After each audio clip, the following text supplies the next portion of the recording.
চট্টগ্রাম বন্দর নগরী বাংলাদেশের উন্নয়নের ও সমৃদ্ধির স্বর্ণদ্বার। বর্তমান এর প্রযুক্তিগত উন্নয়নে কমেছে কন্টেইনার জট সহ অপেক্ষমান জাহাজের জট।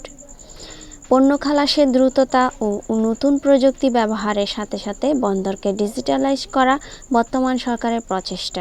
চট্টগ্রাম বন্দর বাংলাদেশের প্রধান সমুদ্র বন্দর।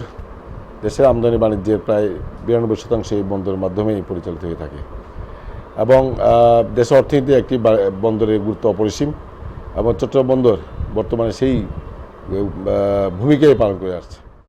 অন্যদিকে এর উন্নয়নের ফলে গার্মেন্টস সহ বিভিন্ন সেক্টরে পণ্য আমদানি রপ্তানি বাড়ছে।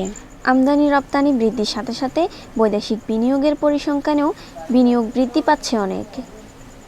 চট্টগ্রাম বন্দর বন্ধ হয়েছে 1 ঘন্টা অথবা 2 ঘন্টার জন্য, এটা এখন ইতিহাস। এককালে শুনে যেহেতু চিটাগাং পোর্ট বন্ধ ছিল, এখন বন্ধ থাকে না, 24 ঘন্টা এটা খোলা থাকে। আমরা দিন দিন আরও আমাদের ক্যাপাসিটি বৃদ্ধি করছে। আমাদের যেমন আমাদের এনসিটি প্রকল্পে ব্যাকআপ ফ্যাসিলিটি হচ্ছে।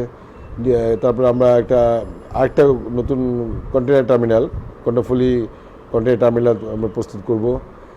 সুতরাং মানে দিনে দিনে এটার যদি ফ্যাসিলিটি আছে এটা আমরা দিন দিন বৃদ্ধি পাচ্ছে এবং অদূর ভবিষ্যতে আমরা লালদিয়াতে একটা শুধুমাত্র ব্রেক বাল্ক কার্গোর জন্য প্রায় 1 কিলোমিটার লম্বা, যে একসাথে 5টা জাহাজ ভিড়তে পারে, ওরকম একটা জেটি নির্মাণ করছি।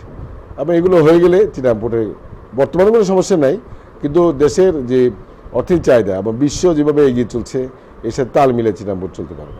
আবার চিটাগাং পোর্ট যে স্পিডে তার কাজগুলো করে, এর সাথে অন্য টিমের যেসব মেম্বাররা আছে তারাও যদি এই স্পিডে কাজগুলো করতো তাহলে আরও দ্রুত কাজ হতো।